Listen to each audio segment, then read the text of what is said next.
नमस्कार दोस्तों, स्वागत है आपका देवभूमि करियर पॉइंट पर। आशा करता हूं आप सभी लोग स्वस्थ होंगे, काफी अच्छी आपकी स्टडी चल रही होगी। तो देखिए, लगातार रिवीजन महाकुंभ की क्लास में आपको दे रहा हूं। आज है Uttarakhand GK revision class number 12। हमारा पंवार वंश अभी चल रहा था। पंवार वंश में हमने लास्ट जो शासक पढ़ा था वो थे विजयपाल जी। ठीक है, विजयपाल जी के बारे में क्या महत्वपूर्ण मैंने आपको बताया था कि विजयपाल वो पहले पंवार शासक थे जिन्होंने पहली बार भोट प्रदेश तिब्बत पर अटैक किया, लेकिन मुंह की खानी पड़ी, बुरी तरीके से पराजित हो गए। रीजन यही था कि बिना तैयारी के भोट प्रदेश पे गए, बिल्कुल गर्म जोश के साथ, बट ग्राउंड लेवल की तैयारी जीरो थी। वहां के जो क्लाइमेट कंडीशंस थे, चैलेंजेस थे, वो फेस नहीं कर पाई पंवार सेना। दैट्स वाई वो हार गए इस युद्ध को। इसके बाद देखिए नेक्स्ट जो शासक आएंगे वहां से आज की रिवीजन क्लास शुरू हो जाएगी। बाकी रिवीजन क्लास आपको कैसी लग रही है भाई, कमेंट बॉक्स में अपना फीडबैक आप जरूर देना। तो अगले जो शासक आते हैं भाई, अगले शासक का नाम है हमारा सहजपाल। सहजपाल जी आते हैं जो कि पंवार वंश के 42वें शासक रहे। ठीक है, सहजपाल जी का टाइम पीरियड था 1547 से लेकर 75 तक। सहजपाल के बारे में देखिए, आपको देवपुरिया का जो रघुनाथ मंदिर है यहाँ से 5 अभिलेख प्राप्त होते हैं। ठीक है, बहुत महत्वपूर्ण है। किस पंवार शासक के देवपुरिया के रघुनाथ मंदिर से 5 अभिलेख प्राप्त होते हैं? तो आपका आंसर हो जाएगा सहजपाल। ठीक है, ध्यान रखेंगे। और सहजपाल के नाम की एक घंटी आज भी देवप्रयाग में देखने को मिलेगी आपको। ठीक है, उस घंटी पे आपका नाम लिखा गया था सहजपाल जी का। ठीक है, बाकी सहजपाल जी के टाइम पीरियड पे देखिए मुगल दरबार में हुमायूं अकबर का शासन चलेगा। और बाकी चंद शासन की तरफ हम जाते हैं तो वहां पे भीष्म चंद आएंगे, फिर बालो कल्याण चंद जो कि राजधानी को ट्रांसफर कर रहे हैं, और साथ ही रुद्र चंद आ जाएंगे। ठीक है, तो ये उस समय का बोल सकते हैं क्रोनोलॉजी थी कुमाऊं की और मुगल दरबार की सहजपाल जी के टाइम पीरियड में। बाकी देखिए सहजपाल जी के टाइम पीरियड पे अकबर ने एक खोजी दल को भेजा था, गंगोत्री। और अकबर का जो रसोई, अकबर देखिए रसोई घर में, बहुत ही इंपॉर्टेंट पॉइंट है, अकबर का रसोई घर जो था ना, जो अकबर का किचन था, वहां पे खाना बनाने के लिए गंगा जल का प्रयोग होता था भाई। ठीक है, इसलिए गंगा जल का जो स्रोत था जो कि गंगोत्री में स्थित था, अकबर ने बोला है इतना शुद्ध जल है, एक बार पता तो करें क्या चीजें हैं इसमें ऐसा। ठीक है, तो इसलिए भाई आपका अकबर के काल में ही एक खोजी दल गंगा जी की स्रोत की खोज करने के लिए आया था। किसके टाइम पीरियड में? सहजपाल के टाइम पीरियड में। ठीक है, ये इंपॉर्टेंट फैक्ट है इससे जुड़ा हुआ। बाकी देखिए बहुत अच्छा राजा था बोला जाता है इसके बारे में, दानी भी बहुत था, बहुत ज्यादा डोनेशन करता था। तो ये सहजपाल से जुड़े कुछ महत्वपूर्ण तथ्य थे। इसके बाद जो अगले राजा आएंगे, अगले जो हमारे पंवार शासक आए, ये थे भाई महाबली। ठीक है, खली बली है, महाबली है, यानी कि इनको बोला जाता था भीम। ठीक है, भीम के समान बलशाली बलिष्ठ राजा थे ये। पंवार वंश का भीम भी कहा जाता है बलभद्र शाह को। ठीक है, यानी कि बड़ा लंबा डील डॉल होगा इनका, और बहुत ही ज्यादा ताकतवर राजा थे। इनका जो टाइम पीरियड रहा शासनकाल का 1575 से 91 तक इन्होंने शासन किया था। ठीक है, अब देखिए बलभद्र शाह के बारे में जो महत्वपूर्ण पॉइंट है, बलभद्र शाह जो थे इन्होंने नाम के आगे शाह की उपाधि का प्रचलन किया। अभी तक जितने भी राजा आए पूर्व में आप देख लो भैया, कनकपाल, सोनपाल, जगतपाल, अजयपाल, कल्याणपाल, विजयपाल, सहजपाल, ठीक है, लखनपाल, सबके नाम के आगे पाल था। लेकिन बलभद्र शाह जो थे इन्होंने अपने नाम के आगे शाह की उपाधि का प्रचलन शुरू किया। यहां से अब जितने भी पंवार शासक आएंगे उनको आपका शाह की उपाधि देखेंगे आप। देखिए बलभद्र शाह के बारे में बोला जाता है कि अकबरनामा जो किताब है ना, अकबरनामा जो किताब है, तो अकबरनामा किताब में बलभद्रपाल को राम शाह बोला गया है। हो सकता है कि शाह की जो उपाधि का लॉजिक है यहीं से है।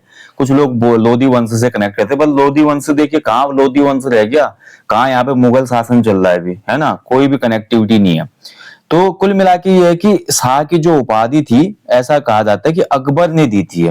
कहीं पे बहलोल लोधी भी दिया जाता है, बट बहलोल लोधी तो हो ही नहीं सकता ना दोस्तों, कैसे होगा? क्योंकि लोधी वंश का पतन 1526 ईस्वी में हो जाता है, जब पानीपत का पहला युद्ध होगा बाबर के साथ, वहां से मुगल वंश शुरू होता है। तो बहलोल लोधी क्या हमारा ऊपर से उतर के नीचे थोड़े आया होगा? ठीक है, दूसरा जन्म लिया था क्या बहलोल लोधी ने इसको शाह की उपाधि देने के लिए? नहीं, जो आंकड़े हैं या जो भी तथ्य हैं उसके हिसाब से लगता है कि अकबर ने ही इसको शाह की उपाधि दी थी। ठीक है, अकबर ने, सम्राट अकबर ने दी होगी, जहां तक इतिहासकार भी इसका पक्ष रखते हैं। तो ये ज्यादा इंपॉर्टेंट है। नाम के आगे शाह की उपाधि जो प्रचलन हुआ बलभद्र पाल के टाइम पीरियड से हुआ। ठीक है, और बलभद्र जो पाल था, बलभद्र शाह था, ये बहुत ज्यादा बलशाली राजा था, और इसको युद्ध लड़ने का बड़ा शौक था, युद्ध का शौकीन था, यह सब बोला जाता है। इसलिए कवि देवराज जो है ना, कवि देवराज, अभी जो मैं भीम नाम बोला था, कवि देवराज ने ही इनको भीम से इनकी तुलना की है, ये भी ध्यान रखेंगे। बलभद्र शाह की तुलना भीमसेन से की है, ठीक है। और ध्यान रखेंगे 1581 में रुद्रचंद से ग्वालदम का युद्ध होता है, बलभद्र शाह का ग्वालदम पर युद्ध होता है। और इसके बाद देखिए रुद्रचंद फिर से हमारे ग्वालदम पे युद्ध होता है 1590-91 में, जिसमें कुछ बहुत वहां पे लूटपाट भी मस्ती है, ठीक है। मैक्सिमम डेटा 1581 ग्वालदम युद्ध जो है, ज्यादा डेटा उसका मिलता है हमको, तो ये इंपोर्टेंट है। जो ग्वालदम का युद्ध हुआ था किसके बीच में, क्वेश्चन बनेगा, पठानगढ़ का युद्ध 1581 में, तो वो आपका बलभद्र शाह और रुद्रचंद के बीच में हुआ था, चंद शासक, ठीक है। मुगल दरबार में राजदूत भेजने की प्रथा प्रारंभ की, इससे पहले कोई अच्छे संबंध नहीं थे। चंद शासकों के बारे में मैं आपको बता चुका हूं, बाज बहादुर चंद के टाइम पीरियड तक तो पूरा कॉपी पेस्ट हो चुका था मुगल दरबार का।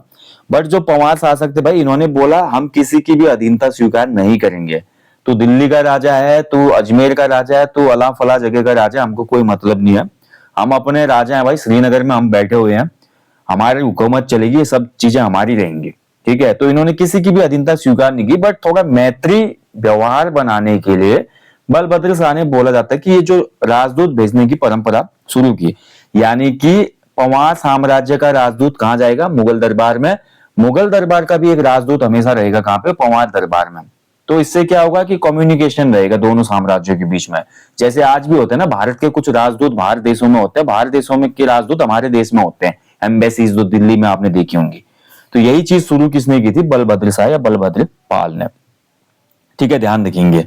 और ध्यान रखेंगे दोस्तों, बलभद्र शाह जो था, इन्हीं के पुत्र थे मानसा, अगले जो शासक आएंगे मानसा, ये बलभद्र शाह का ही पुत्र था। अब मानसा से थोड़ा सिनेरियो चेंज होगा, मानसा जो हमारे हैं काफी अच्छा, ये ऊपर भोट प्रदेश की तरफ भी जाएंगे, ठीक है, वहां पे ये अच्छा खासा इंपैक्ट डालेंगे। तो चलिए आप देखेंगे मानसा को। और भी कुछ जो महत्वपूर्ण तथ्य, देखिए रिवीजन क्लास है दोस्तों, ज्यादा लंबी नहीं करता मैं रिवीजन क्लास को, ज्यादा लंबी और डेप्थ में आपको क्लास चाहिए तो फिर आपको 499 रुपए खर्च करने पड़ेंगे। आप हमारे एप्लीकेशन स्टोर पे जाइए और वहां से ओनली उत्तराखंड जीके वाला कोर्स लीजिए, ओनली उत्तराखंड जीके कोर्स लीजिए, 499 का है। उसमें डिटेल में डेप्थ में मैंने पढ़ाया हुआ है पूरा उत्तराखंड का इतिहास, आपको बड़ा मजा आ जाएगा, ठीक है। ये केवल point two point revision Mahakumbh है, तो ज्यादा लंबा मैं क्लास नहीं रखूंगा यहाँ पे, क्योंकि रिवीजन क्लास क्विक होनी चाहिए। अगले शासक आते हैं मानसा। मानसा का टाइम पीरियड था 1591 से लेकर आपका 1611 तक, ठीक है। तो ये इनका टाइम पीरियड था मानसा का। लक्ष्मी चंद से 8 बार युद्ध हुआ भाई मानसा का, 7 बार तो मानसा ने हरा दिया था, 7 बार मानसा के द्वारा हार गए कौन, लक्ष्मी चंद। लेकिन 8वीं बार में कुछ आंशिक विजय प्राप्त की थी लक्ष्मी चंद ने, ठीक है। यानी कि मानसा और लक्ष्मी चंद के बीच में 8 युद्ध हुए, जिसमें 7 बार मानसा जीत गए, लेकिन 8वां युद्ध लक्ष्मी चंद जी जीत जाते हैं, जिस कारण कुमाऊं में खतोविवाह उत्सव भी मनाया जाता है, ठीक है। और लक्ष्मी चंद के बारे में हम चंद्रवंश में पढ़ चुके हैं, श्यालबुंगा किला था, लखुली बिराली कहा जाता था। यहाँ पंवार शासकों से लड़ने के लिए आतुर रहते थे लक्ष्मी चंद जी, लेकिन दिल्ली वालों से डरते थे, इसलिए इनको लखुली बिराली यानी कि भीगी बिल्ली कहा जाता था। मानसा से सबसे महत्वपूर्ण तथ्य है भैया, इसने दापा तिब्बत पर आक्रमण किया और उसको जीता भाई, ठीक है। हमने देखा कौन गया था सबसे पहले, विजयपाल, बुरी तरीके से पराजित हुआ, ठीक है। इसके बाद के सहजपाल ने प्रयास नहीं किया, उसके बाद हमारे बलभद्र पाल ने भी यहाँ पे प्रयास नहीं किया। बट जैसे मानसा आते हैं तो मानसा भैया आपका दापा जो उसमें क्षेत्र था, इसी तिब्बत में भोट प्रदेश जो तिब्बत था उसमें एक प्लेस था दापा, तो इस दापा पर अटैक किया था किसने, मानसा ने, और जीता भी था। लेकिन कभी भी क्वेश्चन बनेगा कि पहला आक्रमण भोट प्रदेश पे किसने किया, तो पहला आक्रमण किसने किया था, विजयपाल जी ने। लेकिन विजयपाल जी हार गए थे, ठीक है, पूरी तैयारी नहीं थी। लेकिन यहीं पे क्वेश्चन बनाएगा आयोग कि कौन सा पंवार शासक था जिसने तिब्बत पर सफल आक्रमण किया या सफल रहा जिसका प्रयास, तो ये हो जाएगा मानसा, ठीक है। दोनों पॉइंट आपके क्लियर हो गए ना। तो यहाँ पर देखिए जैसे हमारा मानसा जाता है इस अभियान में, तो मानसा सफल आक्रमण करता है और बोला जाता है कि उसमें 1000 सोने की जो एक स्वर्ण कलश थे, सोने के कलश बने हुए थे, उनको लेके आया और गौरी मठ में स्थापित किया, ठीक है। तो बहुत बड़ी मतलब वहां से मतलब एक धन संपत्ति भी लेके आया था कौन, मानसा, इस चीज का ध्यान रखेंगे। इसके अलावा देखिए यूरोपीय यात्री विलियम फिंच आया था इसके टाइम पीरियड पे, महत्वपूर्ण है, यूरोपियन यात्री विलियम फिंच मानसा के दरबार में आया था और ईस्ट इंडिया कंपनी की ओर से आया था विलियम फिंच यहाँ पे देखने के लिए आया था कि कैसा है ये गढ़वाल राज्य।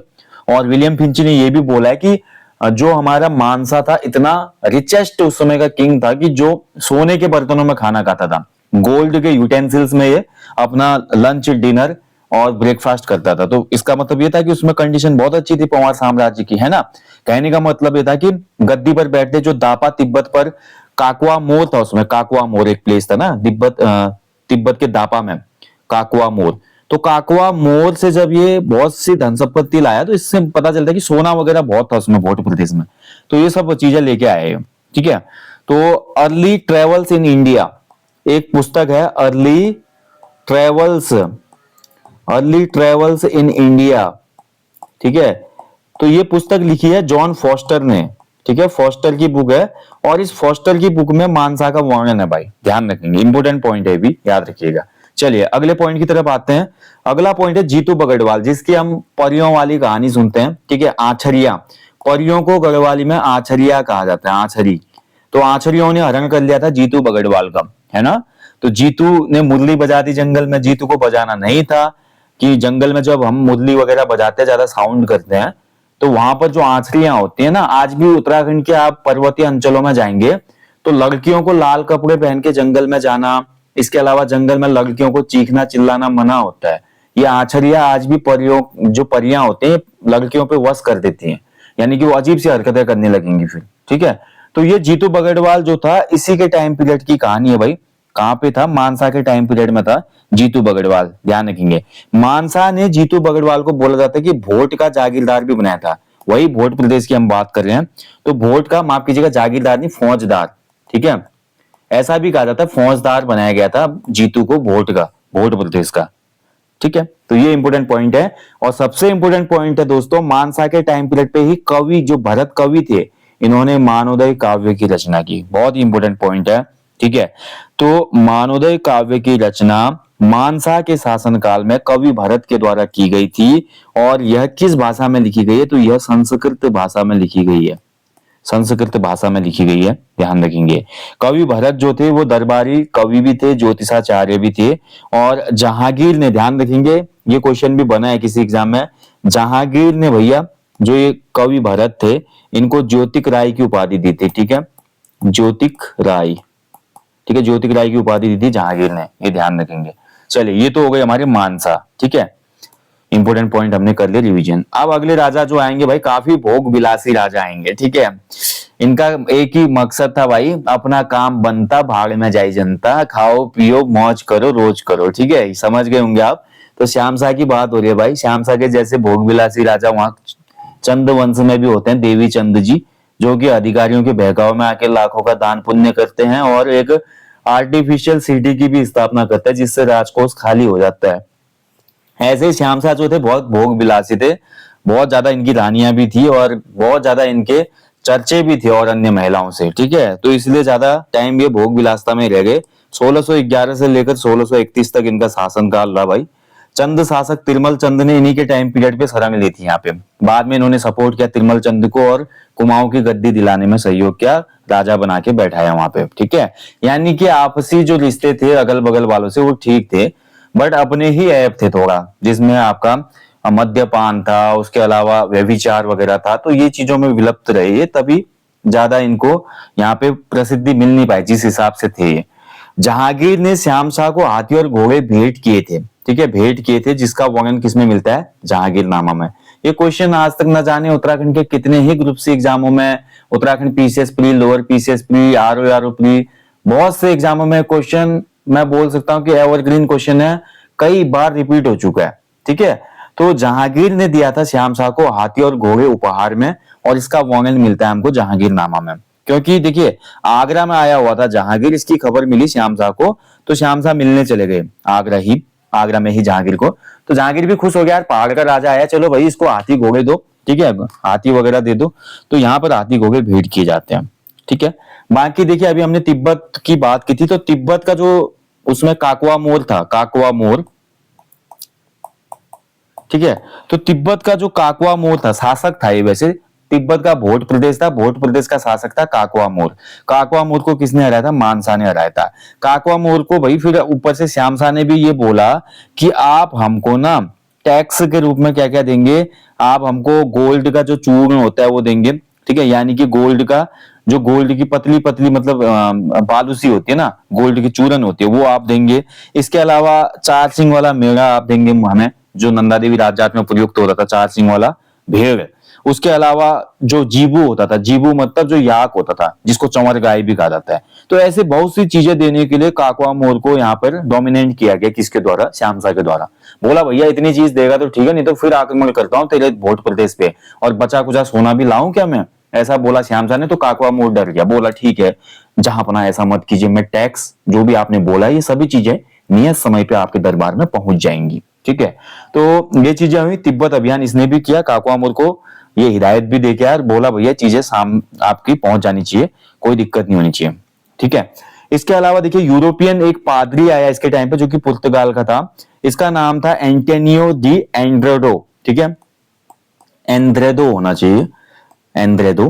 तो पुर्तगाली एक पादरी था, यूरोपियन पुर्तगाली पादरी एंटोनियो दी एंड्रेडो, ये आया था किसके टाइम पीरियड पे, श्याम शाह के टाइम पीरियड पे। कब आया था, 1624 ईस्वी में आया था, ठीक है, 1624 में आया था। श्रीनगर से होकर तिब्बत गया था वो सीधे, जेसुइट पादरी था ये, और इसने छपराट मंडी में भी कहा था कि एक चर्च की स्थापना की। श्रीनगर में आने वाला पहला ईसाई पादरी था ये, ध्यान रखेंगे, ठीक है। अब इसी ईसाई पादरी ने देखा था कि जब श्याम शाह की मृत्यु हुई तो उसकी 60 ही रानियां, देखो भैया 60 रानियां थी श्याम शाह की, तो लगा सकते हो आप अनुमान कितने रोमांटिक थे श्याम शाह जी। तो श्याम शाह की 60 रानियां जो थी सती हो रही थी, ये देखकर हक्के बक्के रह गए ये लोग, ठीक है। इन्होंने देखा कि सती हो रही थी, यानी सती होना मतलब जब पति की मृत्यु होती थी तो पति की मृत्यु के समय ही जो जिंदा महिलाएं थी वो भी अपने आप को चिता में डाल देती थी, बर्निंग से उनकी मृत्यु होती थी, जलने से। बताइए कितनी भयावह ये प्रथा थी। ब्रिटिशर्स ने इस प्रथा का अंत किया था, ठीक है। तो कहने का मतलब है कुछ काम रिफॉर्म्स तो किए ना ब्रिटिशर्स ने, ऐसी प्रथाएं बनाई गई थी, यानी कि राजा की जो पत्नियां थी भाई उनका भी तो सुख भोगने का टाइम है, तो एक हिसाब से महिलाओं के साथ कितनी ज्यादती थी उसमें। तो इस घटना का जिक्र है कि 60 रानियां एक साथ सती हो रही थी। जो हमारा एंटोनियो दी एंड्रेडो था पादरी जो था, इस ये भी पुष्टि करता है इस चीज की, ठीक है, श्याम शाह के टाइम पीरियड पे। मतलब श्याम शाह के टाइम पीरियड पे सती प्रथा प्रचलित थी, पॉइंट ये बन गया, सती प्रथा प्रचलित थी इसके टाइम पीरियड में। गढ़वाल का मोहम्मद बिन तुगलक कहा जाता है, ठीक है, क्यों आप समझ ही गए होंगे, बस फुल मस्ती में रहा और 60 रानियां थी, क्या ही काम किया होगा आप समझ ही गए हैं, ठीक है। तो ये इसीलिए इसको एमबीडी कहा जाता है गढ़वाल का। देवी चंद को अपने उल्टे कामों के लिए एमबीडी कहा जाता है, कुमाऊं का। और श्याम शाह के जो गुरु थे इनका नाम शंकर कवि था, ठीक है, क्या था इनका नाम, शंकर कवि था। इन्होंने एक ग्रंथ रचा था जिसका नाम था वास्तु शिरोमणि, वास्तु शिरोमणि शंकर कवि ने रचा था इसको, ठीक है। और इसके अलावा श्याम शाह ने एक शाम शाही बागान भी बनाया था, गार्डन, शाम शाही ऑर्चिड, ठीक है। शाम शाही ऑर्चिड की स्थापना किसने की, तो श्याम शाह ने किया था, ठीक है। और अलकनंदा में डूब के मर गया भाई, बेचारे की किस्मत इतनी खराब थी। श्रीनगर में अलकनंदा नदी को पार किया जा रहा था, उसमें नाव पलट गई और नाव पलटने के कारण मृत्यु हुई। क्वेश्चन ये भी बना देता है आयोग, आयोग को तो फैक्ट चाहिए, वो बना देगा क्वेश्चन। कौन सा पवार शासक था जो नौका विहार कर रहा था अपनी रानियों के साथ और पलट गया मजे मजे में, ठीक है। सम्मी कपूर का गाना देखा है आपने, ठीक है, वही गाने वाली रिहर्सल कर रहे थे श्याम शाह और गिर गए शायद, या दरबारियों का षड्यंत्र था, भगवान जाने, ठीक है। तो ये चीजें हुई थी भाई श्याम शाह के टाइम पीरियड पे। श्याम शाह के टाइम पीरियड पे ही गढ़वाल में प्लेग भी फैला था। इंपोर्टेंट पॉइंट है, अच्छे से याद रखना, प्लेग जो महामारी थी, प्लेग महामारी जो थी चूहे से फैलती थी, ये उस समय गढ़वाल में फैली थी और ये श्याम शाह के टाइम पीरियड पे ही फैली हुई थी, ठीक है, इंपोर्टेंट है, याद रखिएगा। चलिए आगे बढ़ेंगे आप अगले क्वेश्चन, माफ कीजिएगा अगले राजा की तरफ। अगला जो राजा आएगा इसके बाद फिर आते हैं हमारे बहुत ही बूढ़े राजा, ठीक है, महपति शाह। आप देखिए श्याम शाह, देखिए बहुत ध्यान से समझिएगा, श्याम शाह जो थे, श्याम शाह की 60 रानियां थी, ठीक है, और श्याम शाह भोगी विलासी थे। फिर भी इसके बावजूद भैया श्याम शाह का एक भी पुत्र नहीं हुआ, श्याम शाह का कोई पुत्र ही नहीं था, ठीक है। अब बोला जाता है कि इसका जो भाई था धाम शाह, ठीक है, इसका भाई था धाम शाह और राजकाज में वो मदद करता था, लेकिन श्याम शाह का कोई पुत्र ही नहीं हुआ। तो फलस्वरूप क्या हुआ कि श्याम शाह के चाचा जी थे महपति शाह, तो महपति शाह को राजा बनाया गया। लेकिन महपति शाह जब राजा बने, बहुत उम्र दराज ये राजा थे, ठीक है। इनका टाइम पीरियड था 1632 से 35 तक, 1632 तक 35 तक ये राजा रहे महपति शाह। और इनका जो उपनाम था वो था गर्वभंजन, ठीक है, ध्यान रखिए, गर्वभंजन कहा जाता है महपति शाह को। अपने शत्रुओं को, अनेक शत्रु उसमें पैदा हो गए थे क्योंकि श्याम शाह की हरकतें आपको पता है, उसके बाद हर जगह षड्यंत्र होने लगे होंगे ना, क्योंकि राजा जब अपने भोग विलास में डूबे रहेगा तो हर जगह का जो जागीरदार है, फौजदार है, अधिकारी वर्ग है, या जिन भी राजाओं से ट्रीटी हुई है, वो सब तो फिर आउट ऑफ कंट्रोल हो जाएंगे ना। उनको पता है राजा अपने में मस्त रह रहा है, क्या पता चलता है। तो उसके बाद जो शत्रु हुए थे उनका दमन किया महपति शाह ने, इसलिए इसको गर्वभंजन कहा जाता है। महपति शाह के 3 सेनापति थे, माधोसिया भंडारी, लोधी रिकोला और बनवारी दास। ठीक है, ध्यान रखेंगे। माधोसिया भंडारी को आप सभी लोग जानते हैं, गढ़ भंडारी, बड़ भंडारी माधोसिया, जिनकी पवाड़े आज भी प्रसिद्ध है। मलेथा की गूल बनाई थी इन्होंने। ठीक है, बोला जाता है कि तिब्बत अभियान में माधोसिया भंडारी वीरगति को प्राप्त हुए। लोधी रिकोला की जो हत्या थी वो महपति साहब ने खुद ही करा दी थी। षड्यंत्र हुआ, षड्यंत्र में इनको लगा कि इनके विरुद्ध है, तो इन्होंने, जैसे हमने नीलो कठायत वाली कहानी पढ़ी थी चंद्रवंश में, सेम ऐसी घटना यहाँ पे भी हो जाती है। लोधी रिकोला को ही मरवा देते हैं। बनवारी दास भी भाई इनका एक सेनापति था। तो 3 सेनापति बहुत इंपोर्टेंट थे, याद रखेंगे। ठीक है, तो महपति शाह ने छल करके इनको मरवाया था। महपति शाह देखिए बहुत उम्रदराज राजा था, 48 वर्ष की उम्र में राजा बना, 48 ईयर्स में बैठा गद्दी पे। तो दिल्ली वालों से बिल्कुल बनती नहीं थी इनकी मुगल दरबार से। मुगल दरबार के जो भी आते थे यहाँ पे फरमान वगैरह, ये उनको पूछता ही नहीं था। इसलिए इसको मुगल लेखकों ने या मुस्लिम लेखकों ने अक्खड़ राजा कहा जाता है। अक्खड़ मतलब बहुत ही ज्यादा मूडी एटीट्यूड वाला। ठीक है, यानी कि दिल्ली बुलाने पे भी नहीं गया ये। बहुत बार दिल्ली दरबार से बुलावा आया, बोला मैं जाऊंगा दिल्ली, दिल्ली वाले यहाँ आएंगे मेरे वहां। ठीक है, ज्यादा ड्रामा होगा तो युद्ध के लिए तैयार हो, ऐसा ये बोल देता था सीधे, इसलिए इसको अक्खड़ राजा कहा जाता है। मोला राम ने इसको बोला है, मोला राम जो कि चित्रकार था, मोला राम ने इसको बोला है महाप्रचंड भुजदंड। ठीक है, मोला राम ने इसको बोला है महाप्रचंड भुजदंड, ये टाइटल दिया है। ठीक है, अब देखिए थोड़ा इसके साथ भी कहानी है। एक बार क्या हुआ था भैया, आपका महपति शाह को किसी ने बोला कि श्रीनगर में कुछ नागा साधु पकड़े गए हैं, कुछ नागा साधु आए हैं। नागा साधु वही होते हैं जो कपड़े वगैरह बिल्कुल वस्त्र त्याग करते हैं और जो भी मिला उसका भक्षण कर देते हैं, नागा साधु। तो किसी ने खबर भेजी कि श्रीनगर में कुछ नागा साधु पकड़े गए हैं जिनके पास कुछ हथियार मिले हैं। तो महपति शाह ने जितने भी ये नागा साधु पकड़े गए थे इनकी हत्या करवा दी। अब यार बाबा जी की हत्या करवाना ठीक है क्या? तो बाद में इसको अपना प्रायश्चित होता है, मतलब इसको पता चलता है कि भाई ये क्या कर दिया मैंने। ठीक है, नागा साधुओं की हत्या, और जो लोधी रिकोला जो कि इसका बहुत ज्यादा विश्वसनीय सेनापति था, उसकी हत्या करने के बाद महपति शाह को बहुत पछतावा होता है। प्रायश्चित के लिए वो ऋषिकेश के भरत मंदिर जाते हैं, और भरत मंदिर में भी बोला जाता है कि भरत की मूर्ति की आंखें निकलवा दी। अब उसमें हो गया होगा ना, साइकोलॉजी ऐसी हो गई कि एक तो उम्र ज्यादा हो गई, उसके बाद थोड़ा विकृत हो गया होगा दिमाग। ठीक है, तो फिर उसके बाद ये जाते हैं एक गुरु के पास, और जो ऋषि हैं उनको ये बोलते हैं या तो आप युद्ध स्थल में लड़ते हुए वीरगति को प्राप्त हो जाओ, या गर्म पिघला सोना पीकर मर जाओ, या पीपल के पेड़ को छेदकर पानी भरकर तपस्या करो। कुछ ऐसे उपाय बताए, जिसमें बोला जाता है कि महपति शाह ने अंतिम उपाय को अपनाया, और इसने बोला कुमाऊं का जो त्रिमल चंद राजा था उसमें त्रिमल चंद से बोला भैया मेरे साथ युद्ध कर और मुझे मुक्ति दे, अन्यथा मेरा पारा अगर गर्म हो गया, मेरा दिमाग सनक गया तो फिर देख लेना तू। तो त्रिमल चंद के साथ बोला जाता है इसका युद्ध हुआ, और इस युद्ध को लड़ा गया था कोसी नदी के तट पर, जो अल्मोड़ा में कोसी नदी है, तो यहाँ पर ये युद्ध हुआ था। और त्रिमल चंद ने यहाँ पर फिर वध कर दिया था महपति शाह का, मतलब महपति शाह ने खुद को समर्पित किया अपने पाप की वजह से। ठीक है, इसके अलावा महपति शाह ने श्रीनगर में केशोराय मठ का निर्माण कराया, ये भी इंपोर्टेंट है। तो केशोराय जो मठ है इसका निर्माण कराया था महपति शाह ने 1625 में श्रीनगर में। ठीक है, इसने एक प्रथा को इंट्रोड्यूस कराया भैया, रोटी सूची प्रथा। मैंने आपको अजय पाल के टाइम पीरियड पे क्या बताया था, सरोला ब्राह्मण। ठीक है, अजय पाल ने सरोला ब्राह्मणों की नियुक्ति की थी भात पकाने के लिए, चावल बनाते थे ना भात बनाने के लिए। अब देखिए रोटी सूची प्रथा क्या थी, आपकी तिब्बत अभियान में जब ये गया था, जिसमें महपति शाह के साथ हमारा माधो सिंह भंडारी वगैरह भी गए थे, तिब्बत अभियान में भी ये जीत जाता है। जो भी तिब्बत अभियान इसने किया था उसमें इसकी जीत हुई थी। तिब्बत पर इसने 3 आक्रमण किए। ठीक है, हालांकि जीत, बहुत से ये बोलते हैं इतिहासकार की जो इसके आक्रमण थे वो सभी असफल रहे। ठीक है, और जो हमारी यशवंत सिंह कटोच वाली बुक है उसमें भी यही बोला जाता है असफल रहे। माफ कीजिएगा मैंने जीतने की बात की, जीतता नहीं है ये। इसके जो आक्रमण रहते हैं, तीनों आक्रमण वो असफल रहते हैं। ठीक है, हार जाता है। रीजन ये था कि क्लाइमेटिकल जो कंडीशन थी वो ये भी फेस नहीं कर पाया। इसी क्लाइमेटिकल कंडीशन की वजह से, जो जलवायु चुनौती थी वहां पे, उसकी वजह से वहां पे इसने एक प्रथा को इंट्रोड्यूस किया, वो थी रोटी सूची प्रथा। सरोला ब्राह्मणों को पहले रोटी और भात दोनों पकाना पड़ता था। ठीक है, और केवल नीचे धोती होती थी, ऊपर का शरीर खुला होता था जनेऊ के साथ। अब क्या हुआ कि तिब्बत में बहुत से ब्राह्मण वहां के ठंड की वजह से हाइपरथर्मिया हो गया, ब्राह्मण सब लैंड, जितने ब्राह्मण गए, बोला यार खाना बनाते बनाते ब्राह्मण तो हो गया भगवान को प्यारा। अब ये देखकर राजा को बुरा लग गया, बोला यार ब्राह्मणों की मृत्यु हो रही है, अब मैं युद्ध नहीं जीत रहा हूँ, क्या हो रहा है। तो इसने तुरंत एक प्रथा निकाली। उन्होंने ब्राह्मण को बोला, भैया ब्राह्मण पंडित जी आप फटाफट भात बना दो, बस भात फटाफट बना दो। भात बनाने में क्या टाइम लगता है, आपने बर्तन में चावल डाले, पानी डाला, उसको रख दो, पकेगा, टेस्ट कर लेना, बता देना, फटाफट भात बन जाएगा, आप आग के सामने बैठे रहना। रोटी बनाने में जो आपका बहुत समय लगता है ना, अब इस रोटी को आप पंडित लोग नहीं बनाएंगे, इस रोटी को हम क्षत्रिय लोग भी बना सकते हैं और ये शुद्ध माना जाएगा। ठीक है, इसको आप भी खाएंगे, हम भी खाएंगे। तो यही थी रोटी सूची प्रथा, यानी कि अब पंडित की जगह क्षत्रिय भी रोटी को बना सकते थे और ये खाना शुद्ध माना जाएगा, जिससे अब पंडित जो ब्राह्मण लोग थे वो केवल भात बनाते थे, उनको बड़ा रिलैक्स मिला, भात जल्दी जल्दी बन जाता था, रोटी बाकी जो भी सैनिक वगैरह होंगे वो बनाते थे। तो ये थी रोटी सूची प्रथा।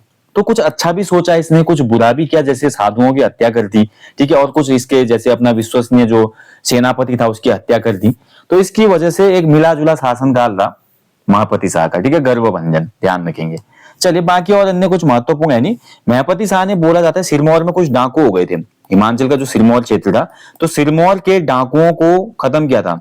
सिरमौर के जो डाकू थे ना, डकैत, उन डाकुओं को मारा था किसने, आपका महपति शाह ने। ये इंपोर्टेंट पॉइंट है, याद रखिएगा, ठीक है। चलिए बाकी अब बढ़ेंगे आगे, अब देखेंगे नेक्स्ट जो हमारे राजा आएंगे, बस इतना ही है, मेन पॉइंट रिवीजन करना, ज्यादा लंबा हो रहा है फिर सेशन। अगले जो शासक आएंगे भैया हमारे पृथ्वीपति शाह, ठीक है, पृथ्वीपति शाह। अब देखिए जो महपति शाह थे, महपति शाह की रानी थी रानी कर्णावती, महपति शाह की वाइफ थी रानी कर्णावती, ठीक है। और रानी कर्णावती हमारी संरक्षिका बनती है किसकी, पृथ्वीपति शाह की, क्योंकि जब पृथ्वीपति शाह गद्दी पर बैठते हैं उस समय केवल 7 साल के होते हैं। अब 7 साल में कैसे संभालते, तो इनका जब राज्य अभिषेक होगा अभी हम देखेंगे। हालांकि 1635 से लेकर इनका कार्यकाल है 1667 तक, ठीक है, बट इनका जो राज्याभिषेक है बाद में होगा। तो रानी कर्णावती एज ए संरक्षिका इनकी बागडोर संभालती है। पृथ्वीपति शाह के टाइम पीरियड पे ही देहरादून में पृथ्वीपुर शहर की स्थापना होती है, ध्यान रखेंगे। पृथ्वीपति शाह का राज्याभिषेक होता है 1640 में, 1640 के आसपास होता है, ठीक है, राज्याभिषेक, राजगद्दी पर बैठेंगे 1640 में।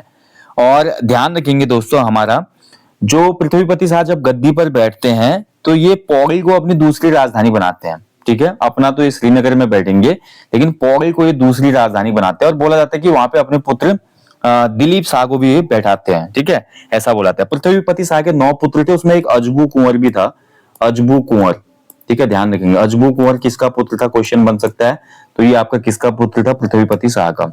इनके टाइम पीरियड की बहुत सी बातें हैं दोस्तों। सबसे पहले देखिए पृथ्वीपति शाह जो है हमारा, इनका युद्ध होता है आपका सिरमौर राज्य से। सिरमौर का उस समय शासक था मंधाता प्रकाश, उससे इनकी युद्ध होता है और युद्ध के बाद इनकी हटकोली की संधि होती है, ठीक है, हटकोली संधि इंपॉर्टेंट है, याद रखिएगा। हाटकोली या हटकोली की संधि होती है 1650 में, किसके बीच में, सिरमौर के राजा मंधाता प्रकाश और पृथ्वीपति शाह के बीच में।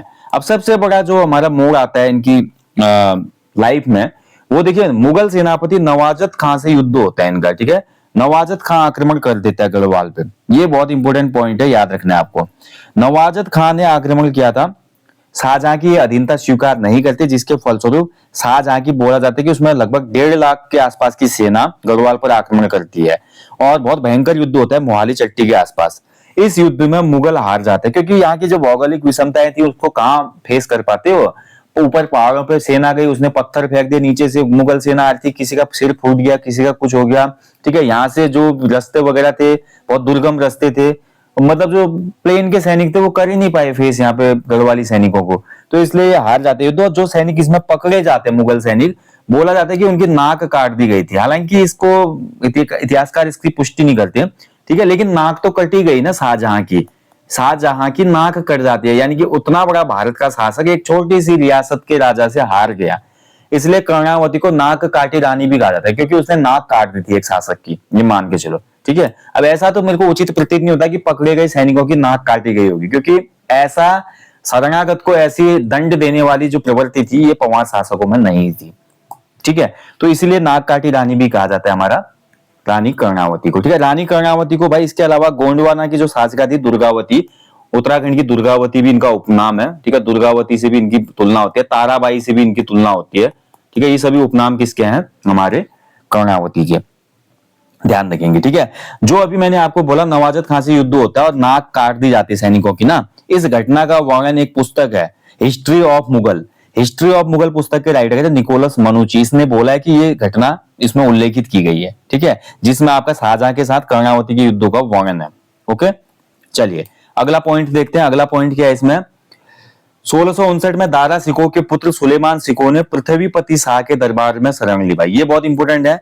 देखिए जो पृथ्वीपति शाह था इसने शरण दी थी सुलेमान सिकोह को, जो कि पुत्र था दारा सिकोह का। आपको पता ही है औरंगजेब के टाइम पीरियड पे दोस्तों आपका क्या हो गया था, जो हमारा मुगल शासन था, मुगल शासन में भी भाई कहीं ना कहीं आपका आपस में ही सत्ता के लिए युद्ध होने लगा था, ठीक है, जिसमें दारा सिकोह और औरंगजेब के बीच में होते हैं ना, कॉन्फ्लिक्ट हो जाता है। तो आगे के जो वंशज हैं, कोई भी राजा ही नहीं चाहता था कि मैं जो आगे के वंशज हैं उनको जीवित छोड़ूं, हो सकता है वो सेना संगठित करके मुझ पे अटैक करे या मुझ पे मरवा दे। इसलिए दारा सिकोह से कॉन्फ्लिक्ट था औरंगजेब का, तो इसका जो पुत्र था सुलेमान सिकोह, इसको भी मारना चाहता है औरंगजेब। तो सुलेमान सिकोह भाग जाता है वहां से और सीधे पहुंचता है कुमाऊं। कुमाऊं में था बाज बहादुर चंद, ठीक है, कुमाऊं पहुंचता है। अब बाज बहादुर चंद तो बहुत चालाक था, मैंने आपको बताया था उस सेशन में। बाज बहादुर चंद बोलता है भैया हे हे राजन, हे सुलेमान सिकोह, मैं तो बहुत छोटा राजा हूँ, मैं तो एक मांडलिक राजा हूँ जो नेपाल को भी टैक्स देता हूँ, और वो गढ़वाल में एक बहुत शक्तिशाली राजा है पृथ्वीपति शाह, मैं उसको भी टैक्स देता हूँ। आप ना गढ़वाल की तरफ चले जाओ, मैं बहुत छोटा राजा हूँ, मैं आपकी सहायता कर ही नहीं पाऊंगा। क्योंकि बाज बहादुर चंद जो था, इन्होंने अधीनता स्वीकार की हुई थी मुगलों की, है ना, और मुगल दरबार के अनुसार ही सब कुछ ढाला हुआ था दरबार में। तो इसने भगा दिया उसको, जैसे तैसे पीछा छुड़ाया अपना सुलेमान सिकोह से और उसको भेज दिया गढ़वाल। गढ़वाल में ये पहुंचाता है पृथ्वीपति शाह के दरबार में।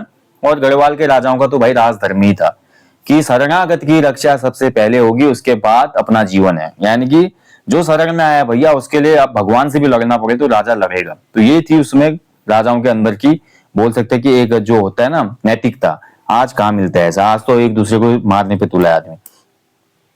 तो सुलेमान सिकोह को शरण देने की वजह से भैया आपका फिर क्या होता है इसका, फिर भाई आपका क्या होता है कि आक्रमण हो जाता है फिर से आपका, जो कासिम खां के नेतृत्व में तो पहले आक्रमण हो जाएगा, ठीक है। औरंगजेब फिर यहाँ पे भेजता है, औरंगजेब बोलता है, फरमान भेजता है पृथ्वीपति शाह को कि तुरंत हमारे सुलेमान सिकोह को यहाँ पे बाई इज्जत तू यहाँ पे दरबार में भेज दे वापस, अन्यथा नहीं तो फिर बहुत बड़ा इसका आपको रिजल्ट देखना पड़ेगा।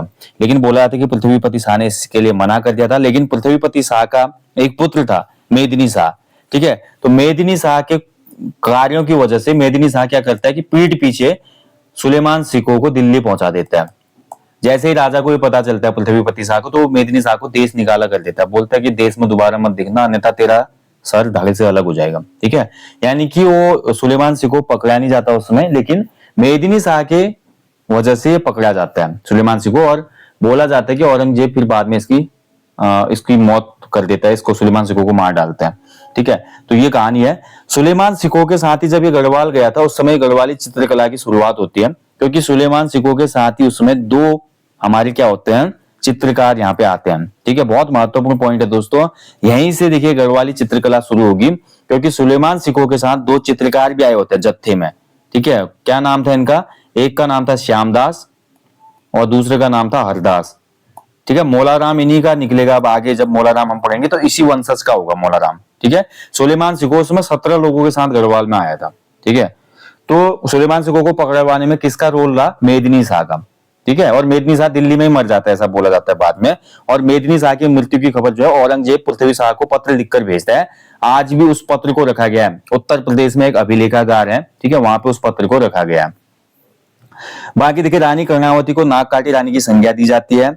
इसके अलावा देखिए रानी कर्णावती ने देहरादून में राजपुर कैनाल का निर्माण कराया, ये क्वेश्चन बन चुका है तभी मैंने इसमें हाईलाइट किया है। करणपुर मोहल्ला, जहां पे आज करणपुर में देहरादून में आप देखते हैं बहुत सी कोचिंग इंस्टीट्यूट और लाइब्रेरी वगैरह है, ठीक है। उत्तराखंड का मुखर्जी नगर जो है करणपुर, तो करणपुर डीएवी कॉलेज वाला जो मोहल्ला है इसको भी बसाया था किसने, रानी कर्णावती ने। तो ये दो क्वेश्चन बने हैं पूर्व एग्जामों में, तभी मैंने इसको इंक्लूड किया है। ओके, तो ये कुछ महत्वपूर्ण पॉइंट थे दोस्तों आपका पृथ्वीपति शाह के बारे में, ठीक है। बाकी यही है। और इसके अलावा देखिए पृथ्वीपति शाह से जुड़े हुए और कुछ महत्वपूर्ण फैक्टों की मैं बात करूं तो इसको हमारा गढ़वाल का हमीर देव भी कहा जाता है, ठीक है, गढ़वाल का हमीर देव। अब गढ़वाल का हमीर देव इसलिए कहा जाता है जैसे हमीर देव ने अपने शरणागत को आया जो था उसके लिए युद्ध किया था और टकराने के लिए तैयार था, ऐसे ही सेम हमीर देव की जैसी कहानी पृथ्वीपति शाह की भी थी। इसने सुलेमान सिकोह के लिए आपका मुगल दरबार से पंगा ले लिया था, ठीक है, ये इंपोर्टेंट पॉइंट है। इसके अलावा जो कर्णावती है इनको ताराबाई और रानी दुर्गावती आदि नामों से भी जाना जाता है, जिससे तुलना की जाती है, ये उपनाम दिए जाते हैं इनको। ठीक है, गढ़वाल चित्रकला की शुरुआत किसके टाइम पीरियड पे हुई? ये आपका पृथ्वीपति शाह के टाइम पीरियड पे हुई, ये आपको याद रखना है। इसके अलावा जो रानी कर्णावती थी, इसने बिनसर महादेव मंदिर का जीर्णोद्धार भी किया, ये भी महत्वपूर्ण है, बिनसर महादेव मंदिर का जीर्णोद्धार। क्योंकि हुआ क्या दोस्तों, जब इनका ना शाहजहां से युद्ध हो रहा था, जैसा कि मैं आपको बता चुका हूं, शाहजहां से जो युद्ध हो रहा था 1636 वाले युद्ध में, इसमें बोला जाता है कि बिनसर महादेव मंदिर की या बिनसर देवता की कृपा से उस समय मुगल सेना पे ओलावृष्टि हुई थी, यानी कि उनपे इतने बड़े बड़े ओले गिरे कि उससे भी घबरा गए सैनिक। तो इससे मतलब जो हमारी रानी थी उसने जान लिया कि ये भगवान की कृपा है, इसलिए वहां पे उन्होंने एक नए शिखर का निर्माण भी कराया था, ऐसा बोला जाता है बिनसर महादेव में। ठीक है, बाकी यार 1656 मैं आपको बता चुका हूँ, 1656 में पृथ्वीपति शाह ने भैया आपका कासिम खां के विरुद्ध युद्ध हुआ था। ठीक है, कासिम खां से युद्ध हुआ था 1656 में। कासिम खां के नेतृत्व में गढ़वाल पे अंतिम आक्रमण किया था किसने? शाहजहां ने। लेकिन ये युद्ध भी आ जाता है शाहजहां, इसमें भी हमारा जो गढ़वाल राज्य है वो जीत जाता है।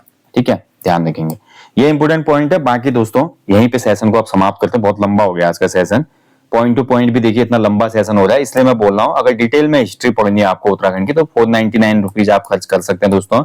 एक अफोर्डेबल प्राइस में मैंने आपके लिए कोर्स रखा है, जहां अन्य कोचिंग इंस्टीट्यूट आपको 2-2,500 रुपए का केवल उत्तराखंड का कोर्स देते हैं, आपको केवल 499 में कंप्लीट उत्तराखंड का कोर्स मिल जाएगा हमारे एप्लीकेशन स्टोर पे। इसके अलावा कॉम्बो कोर्स लेना है तो 1100 रुपए में आपको समस्त कक्षाओं वाला कोर्स मिल जाएगा, जिसमें उत्तराखंड कंप्लीट है, हिंदी कंप्लीट है, कंप्यूटर चल रहा है अभी, बाद में जीएस रीजनिंग भी आपको मिलेगा। इतने कम प्राइस में मैं दावा करता हूं कोई भी इंस्टीट्यूट आपको ऑनलाइन ऑफलाइन में सभी कोर्स या पूरा सिलेबस कंप्लीट नहीं करवा सकते, मैं इसका चैलेंज करता हूं। बाकी दोस्तों मिलेंगे आपको जल्दी नेक्स्ट सेशन में, तब तक आप लोग अपनी स्टडी करें, अच्छे से अपना ध्यान रखें, अपने जीवन में एक पेड़ अवश्य लगाएं और लोगों को भी इसके लिए अवेयर करें। Thank you for watching guys. बाकी देखिए 100+ फुल लेंथ जो मॉक टेस्ट चल रहे हैं, 100+ फुल लेंथ प्रैक्टिस सेट चल रहे हैं, माफ कीजिएगा बाइलिंगुअल वाले, तो यूके SSS से 100+ फुल लेंथ प्रैक्टिस सेट्स में 20 नवंबर तक कूपन कोड दिया था मैंने आपको, गुरु नानक जयंती और चिल्ड्रंस डे का, तो 20 नवंबर तक उसमें 50% ऑफ है भैया, जो दिवाली में नहीं ले पाए थे बच्चे ले लीजिएगा, उसके बाद फिर कूपन कोड नहीं आएगा अभी। ठीक है, चलिए यहीं पे सेशन समाप्त करते हैं, जल्दी मिलेंगे नेक्स्ट रिवीजन क्लास में। थैंक यू फॉर वॉचिंग, जय हिंद, जय देवभूमि।